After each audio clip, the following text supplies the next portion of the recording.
یہ میں نے آپ کو صدی کے اس سرے اور صدی کے اس سرے سے دو مثالیں دے دی ہیں. ذرا ایک درمیانی مثال بھی دے دوں. ایچ جی ویلز، برطانوی fiction writer, scientific fiction writer کی حیثیت سے شہرت ہے. بڑے اچھے اس نے کہانیاں لکھی، ناول لکھیں، جس میں وہ ریفلیکٹ کر رہا تھا یہ سائنس کدھر جا رہی ہے. جدھر جا رہی تھی، جو اکتشافات اور جو ایجادات ہونی تھی ان کو پہلے سے ویژولائز کر کے اس پر مبنی کر رہا ہے اپنے ناول کے پلاٹس اور اپنی کہانیوں کے بنیادی خاکے. تو سائنٹیفک فکشن کے نام سے اس اعتبار سے مشہور ہے. لیکن اس کے ساتھ ہی اس نے تاریخ عالم پر دو کتابیں لکھی ہے، short history of the world and a concise history of the world, جو ذرا نسبتاً زیادہ ضخیم ہے. اس concise history of the world میں وہ چیپٹر جو ہے وہ حضور صلی اللہ علیہ وسلم پر جو چیپٹر لاتا ہے، اس میں ایک بات میں اپنے دل پر جبر کر کے آپ کو بتا رہا ہوں. ابتدا میں حضور کی ذاتی نجی خانگی زندگی پر اس نے نہایت رقیق حملے کیے. یوں سمجھیے کہ جیسے دو ملعون نام نہاد مسلمانوں نے اس دور میں کیا ہے، سلمان رشدی نے اور تسلیمہ نسرین نے. ایک نے انگلینڈ میں بیٹھ کر، ایک نے بنگلہ دیش میں بیٹھ کر جس قسم کے چھینٹے اڑائے ہیں حضور کی شخصیت پر، اسی طرح کے چھینٹے ایچ جی ویلز نے حضور کی ذات مبارکہ پر، خصوصاً خانگی زندگی پر اڑائے. لیکن جب اس چیپٹر کے آخر میں آتا ہے اور خطبہ حجۃ الوداع کا ذکر کرتے ہوئے باقاعدہ کوٹ کرتا ہے، لا فضل لعربی علی عجمی ولا لعجمی علی عربی ولا لاسود علی احمر ولا لاحمر علی اسود الا بالتقوی کلکم بنو آدم و آدم من تراب. دیکھو لوگوں، کسی عرب کو کسی عجمی پر کوئی فضیلت حاصل نہیں، اسی طرح کسی عجمی کو کسی عرب پر کوئی فضیلت حاصل نہیں، اسی طرح کسی سرخ و سفید رنگ والے شخص کو کوئی فضیلت حاصل نہیں کسی سیاہ روح پر، سیاہ فام پر، اور اسی طریقے سے کسی سیاہ فام کو کوئی فضیلت حاصل نہیں سفید فام پر یا سرخ روح پر، الا بالتقوی. فضیلت کی بنیاد صرف تقوی ہے. کلکم بنو آدم و آدم من تراب، تم سب کے سب آدم کی اولاد ہو، اس کی نسل سے، اور آدم کی تخلیق مٹی سے ہوئی تھی. اس کو کوٹ کرتا ہے. اور پھر ذرا نوٹ کیجئے یہ جملے، واقعتاً بڑے گہرے جملے. Although the sermons of human freedom, fraternity and equality were said before also،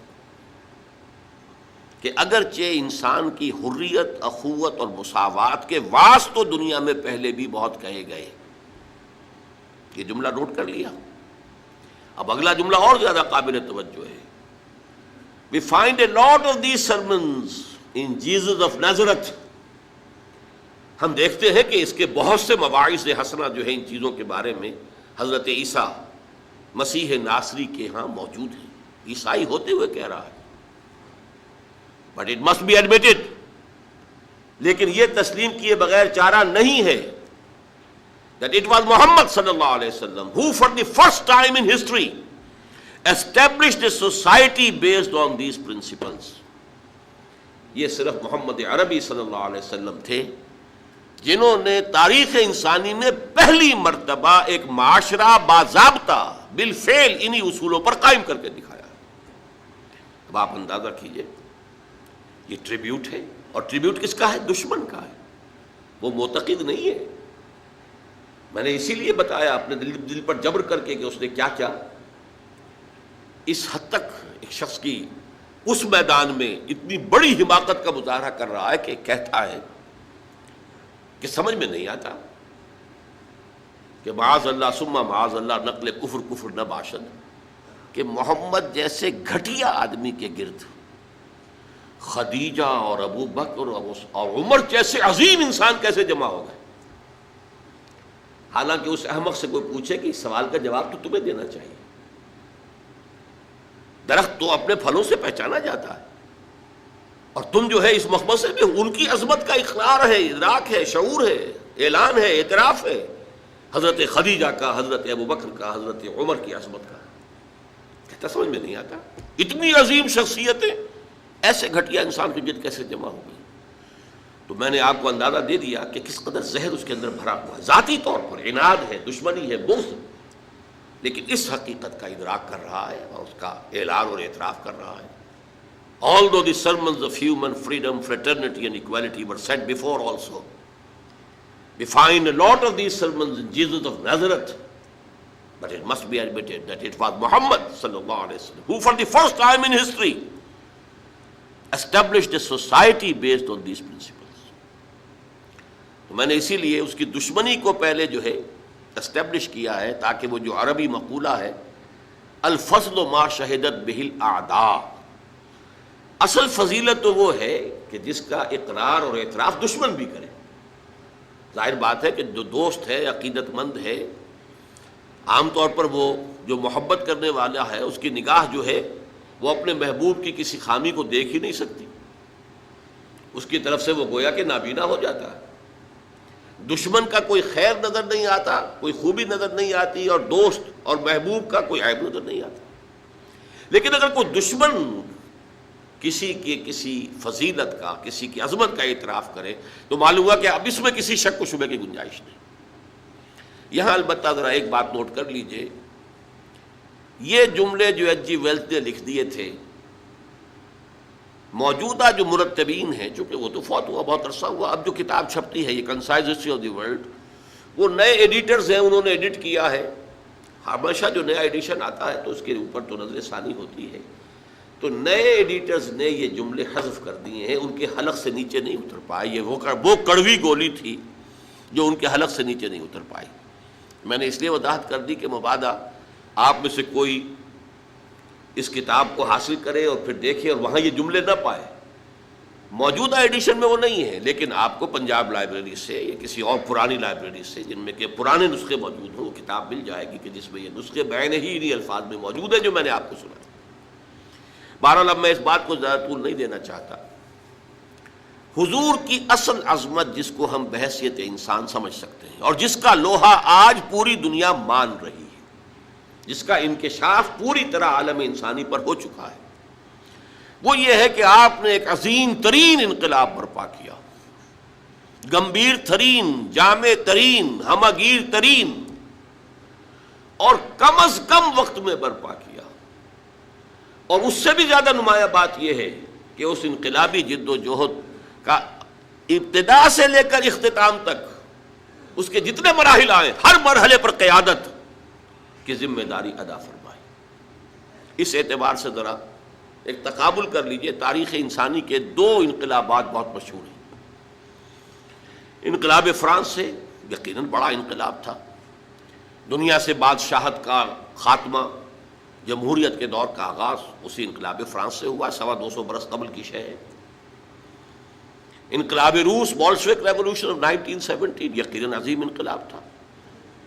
اگرچہ 70 برس کے اندر اندر اس کی موت واقع ہو گئی، لیکن جب اٹھا تھا، کھنڈر بتا رہے ہیں عمارت عظیم تھی، بڑے جوش و خروش کے ساتھ وہ وجود میں آیا، بڑے جوش و خروش کے ساتھ پھیلا.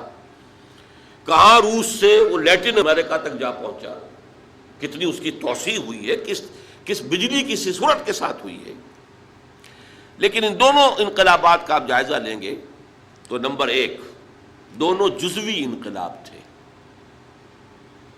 ایک میں صرف سیاسی ڈھانچہ بدلا، باقی عقائد بھی وہی، رسومات بھی وہی، سماجی نظام بھی وہی، سماجی ویلیوز بھی وہی، معاشی نظام بھی وہی، معاشی تمام جتنے بھی انسٹیٹیوشنز تھے وہ بھی وہی، صرف سیاسی نظام بدلا، باقی زندگی جو کی تو.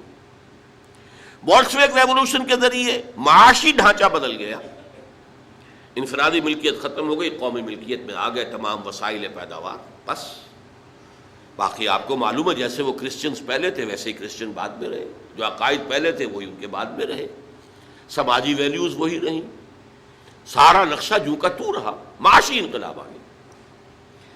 اس کو پس منظر میں رکھ کر دیکھیے محمد عربی صلی اللہ علیہ وسلم کا لایا ہوا انقلاب گمبھیر ترین، میں کہہ رہا تھا جامع ترین. یہاں آپ مائکروسکوپ لگا کر تلاش کیجئے کہ کوئی چیز ایسی ہے جو سابقہ حالت پر باقی رہ گئی ہو، جواب نفی میں آئے گا. عقائد بدل گئے، نظریات بدل گئے، انفرادی شخصیتیں بدل گئی، اخلاق بدل گئے، شب و روز کے انداز بدل گئے، صبح و شام کا انداز بدل گیا، نشست و برخاست کے انداز بدل گئے، پھر سماجی نظام بدل گیا، سیاسی نظام بدل گیا، معاشی نظام بدل گیا۔ وہ قوم جس میں کہ لکھے پڑھے لوگ بمشکل انگلیوں پر گنے جا سکتے تھے، وہ علوم کی موجد ہو گئی، دنیا کی استاذ بن گئی۔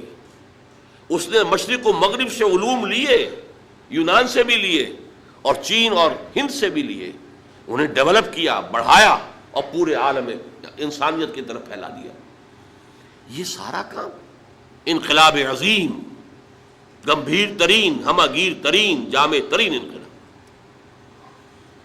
تو چہ نسبت خاک رہا عالم پاک، یہ فرانس کا ریولوشن کہاں کھڑا ہوگا انقلاب محمد صلی اللہ علیہ وسلم کے تقابل میں؟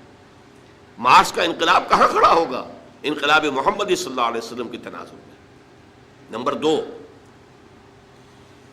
ان تمام انقلابات کے اندر یہ چیز قدر مشترک ہے کہ فکر دینے والے اور دعوت کا آغاز کرنے والے کچھ اور لوگ تھے، لیکن وہ صرف قلم کار تھے، وہ صرف رائٹرز تھے، مصنفین تھے، وہ مرد میدان نہیں تھے، وہ انقلاب کے لیے عملی جد و جہد میں سامنے نہیں آ سکے۔ انہوں نے خود آگے بڑھ کر کوئی انقلابی جماعت نہیں بنائی، انہوں نے خود آگے آ کر انقلابی جو جد و جہد تھی اس کی قیادت نہیں کی، نہیں، وہ تو صرف پیپل آف دی ڈیسک تھے۔ انقلاب کچھ اور لوگوں کی زیر سرکردگی، کچھ اور لوگوں کی زیر قیادت، کچھ اور لوگوں کی رہنمائی میں وجود میں آیا۔